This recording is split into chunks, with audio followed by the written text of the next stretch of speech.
Hello everyone, मैं श्याम सुंदर Sharma basic concept के इस ऑफिशियल यूट्यूब चैनल में आप सभी का स्वागत करता हूं। और हम आपके लिए एक नया पार्ट लेकर आए हैं। ठीक है, हमारी बेस्ट 1000 एमसीक्यूज की सीरीज का भाग 21 है ये आपका। इसके पहले 20 भाग जो है हमारे पार्ट वो कंप्लीट हो चुके हैं। यदि आपने अभी तक उन भाग को नहीं देखा है तो आप बिल्कुल उन्हें देखें, प्लेलिस्ट के अंदर अवेलेबल है। इनकी लिंक भी आपको डिस्क्रिप्शन बॉक्स में मिल जाएगी। क्लियर? चलिए, तो यहाँ पर हम ये जो हमारा सेगमेंट होता है इसके अंदर 20 एमसीक्यूज हम सॉल्व करते हैं। ठीक है, 20 एमसीक्यूज आते हैं आपके और काफी इंपॉर्टेंट एमसीक्यूज होते हैं ये। ठीक, आपकी सभी गवर्नमेंट एग्जाम्स की जो प्रिपरेशन आप कर रहे हो, ठीक है, सभी के लिए क्या रहेंगे ये, काफी आपके लिए हेल्पफुल रहेंगे। एक प्रकार से रामबाण साबित होने वाले हैं ये। ठीक, क्यों? क्योंकि यहाँ पर जितनी भी आप एग्जाम देखोगे जिसके अंदर आपका जीएस वाला पार्ट पूछा जाता है, उसके अंदर सिर्फ उसका स्टैटिक वाला पार्ट होता है। ठीक है, वो क्वेश्चंस रिपीटेडली बार बार पूछे जाते हैं। उन क्वेश्चंस को हम आपके लिए लेकर आए हैं। डिफरेंट डिफरेंट एग्जाम्स के अंदर पूछे गए क्वेश्चंस है, वही क्वेश्चंस आपके सामने यहाँ पर हम रखेंगे। आपको आंसर करना है। ठीक है, और हमें कमेंट के अंदर ठीक अपने मार्क्स बताना है। ठीक है, कमेंट के अंदर अपने मार्क्स बताइएगा कि आपको कितने मार्क्स आए हैं। क्लियर? यदि आपने अभी तक हमारे चैनल को सब्सक्राइब नहीं किया है तो सब्सक्राइब जरूर कर लेना। ठीक है, बेल आइकन को प्रेस करना बिल्कुल मत भूलना, तभी आपको हमारी क्लासेस के वीडियोस के नोटिफिकेशन मिल पाएंगे। चलिए, तो शुरू करते हैं हमारे इस सेगमेंट को। पहला क्वेश्चन हम डिस्कस करते हैं। पहला क्वेश्चन है आपका, ठीक है, नोबेल पुरस्कार विजेता भारतीय अमर्त्य सेन किस क्षेत्र में कार्य के लिए प्रसिद्ध व्यक्ति है? ऑप्शन नंबर ए भौतिकी, ऑप्शन नंबर बी पर्यावरण की रक्षा, ऑप्शन नंबर सी रसायन विज्ञान, या फिर ऑप्शन नंबर डी आपका अर्थशास्त्र। चलिए, इसका आंसर करें फटाफट। और देखिए, इसका सही जो आंसर होने वाला है आपका, वो है आपका ऑप्शन नंबर डी। बिल्कुल करेक्ट आंसर है। अर्थशास्त्र से संबंधित है और इन्हें नोबेल प्राइज मिला था। ठीक है, याद रखना है आपको, महत्वपूर्ण पर्सनालिटी है ये। नोबेल प्राइज विजेता है किस क्षेत्र में? अर्थशास्त्र के क्षेत्र में। ठीक है, और नोबेल प्राइज किसके क्षेत्र में नहीं मिलता है? तो मैथमेटिक्स में। ठीक है, मैथ्स में, गणित में नहीं मिलता है। अगला क्वेश्चन है हमारा, जो आपका वायुमंडलीय दाब होता है, एटमॉस्फेरिक प्रेशर है, उसको कौन से इंस्ट्रूमेंट से, किस यंत्र के द्वारा मापा जाता है? गैल्वेनोमीटर के द्वारा, क्रोनोमीटर के द्वारा, फेदोमीटर के द्वारा, या बैरोमीटर के द्वारा? जो हमारा एटमॉस्फेरिक प्रेशर होता है उसको। इसका जो सही आंसर है वो है आपका option number D. Clear? Barometer के द्वारा इसको मेजर किया जाता है। ठीक है, आपको ध्यान रखना है। और आप थोड़ा सा वीडियो को पॉज करें और उसके बाद में क्वेश्चंस का आंसर करें। ठीक है, नोट करें, है ना, नोटबुक के अंदर। और उसके बाद में लास्ट में हमें कमेंट सेक्शन में बताइएगा आपने 20 में से कितने क्वेश्चंस को सही किया।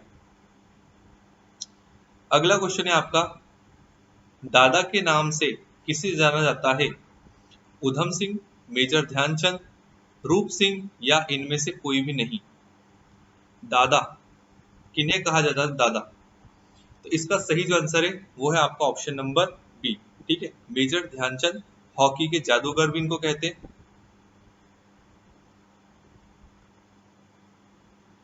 ठीक है, और दादा के नाम से भी फेमस है ये। और एक क्रिकेट में दादा फेमस है, सौरव गांगुली। ठीक है, सौरव गांगुली, जिनको बंगाल टाइगर भी कहते हैं। ठीक है, बंगाल टाइगर भी इनको कहा जाता है, आपको ध्यान में रखना है। अगला क्वेश्चन है आपका, कंप्यूटर से है। 0 से 1 की जो, ठीक है, कीज होती है आपकी, ये की वाला की है। ठीक है, ये क्या कहलाती है? अल्फाबेटिक की, स्पेशल की, फंक्शन की, या न्यूमेरिक की?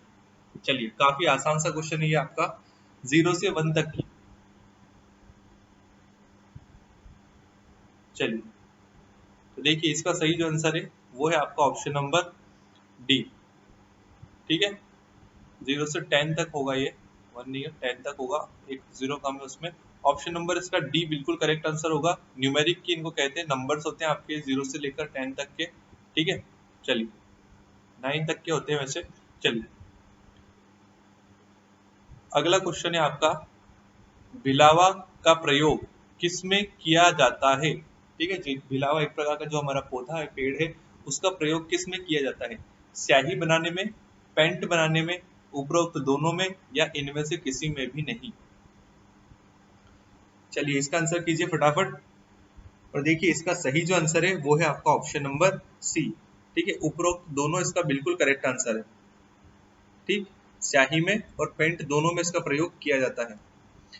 अगला क्वेश्चन है आपका, वंडी वॉश का युद्ध हुआ था, ठीक है, 1760 के अंदर, तो उसके अंदर अंग्रेजों का नेतृत्व किसके द्वारा किया गया था? महत्वपूर्ण प्रश्न है ये, इंपॉर्टेंट क्वेश्चन है इस प्रकार के। ठीक है, सारे क्वेश्चन जो है आपके कहीं ना कहीं एग्जाम के अंदर पूछे गए हैं। ऑप्शन नंबर ए है टॉमस रो, ठीक है, टॉमस स्मिथ या सर आयरकुट या इनमें से कोई भी नहीं। चलिए, वन डिवॉर्स का युद्ध आपको बताना है, महत्वपूर्ण युद्ध है, 1760 में हुआ था और इसका सही जो आंसर है वो है आपका ऑप्शन नंबर डी। ठीक है, इनका नेतृत्व लीडर कौन था? तो सेना नायक जो अगर हम बात करेंगे यहाँ पर, तो नेतृत्व किया था अंग्रेजों का सर आयर कूट के द्वारा 1760 के अंदर। और इसके बाद में हम देखते हैं यहाँ पर जो फ्रांसीसी है उनका सफाया हो गया था। ठीक है, फ्रांसीसियों का एक प्रकार से सफाया हो गया था 1760 के बंडी वॉश के युद्ध में। कल्याण की राज तरंगिणी जो है उसके अंदर कुल कितने तरंग है? ठीक है, वो तरंगों में लिखी गई है, जिस प्रकार से हमारे चैप्टर्स वगैरह होते हैं ऐसे उसकी तरंग है। तो कितने तरंग है उसमें? 9, 8, 11 या 10?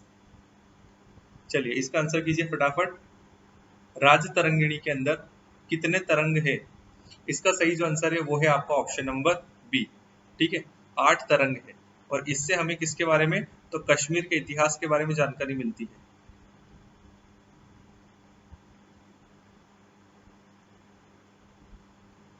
ठीक है, चलिए अगला क्वेश्चन है, पृथ्वी पर जो 4 मौसम होते हैं उसका कारण क्या है?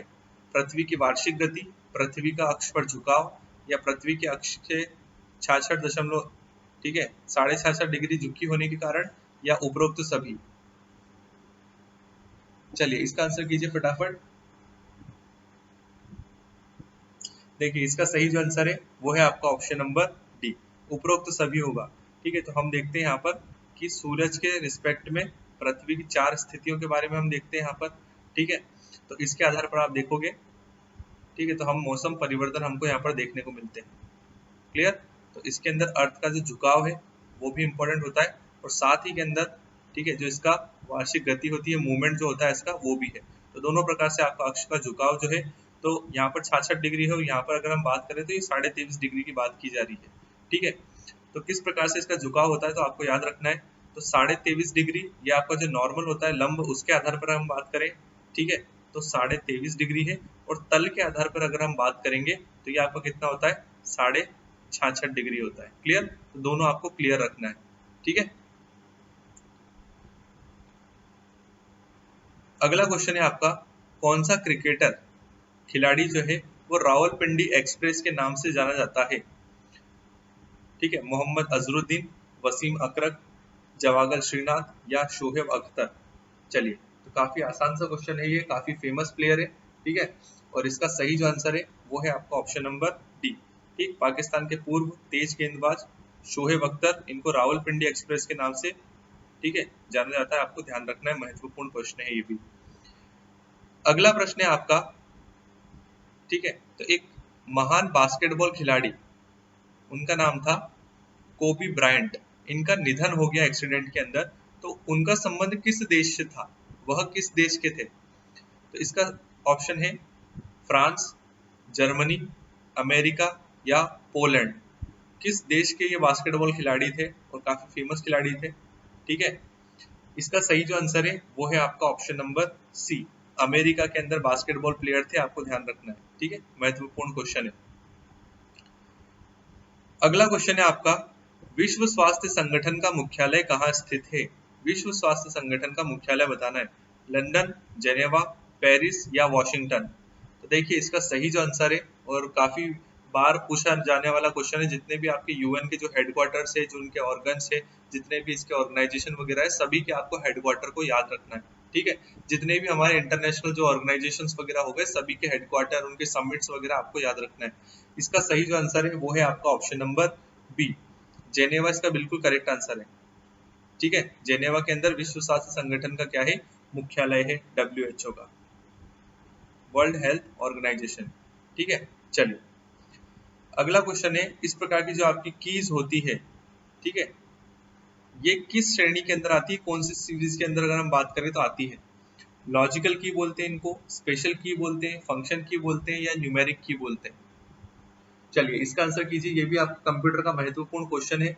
तो इसका सही आंसर है आपका ऑप्शन नंबर ए, इनको लॉजिक कीज बोला जाता है। ठीक है, महत्वपूर्ण प्रश्न है, लॉजिक की बोलते हैं इस प्रकार के आपकी जो, ठीक है, ये क्वेश्चन मार्क, एक्सक्लेमेशन मार्क वगैरह जो आते हैं आपके, इनको। नेक्स्ट क्वेश्चन है, भूरी क्रांति, ब्राउन रेवोल्यूशन का संबंध किससे है? जूट उत्पादन से, उर्वरक उत्पादन से, तिलहन उत्पादन से, या कोको उत्पादन से?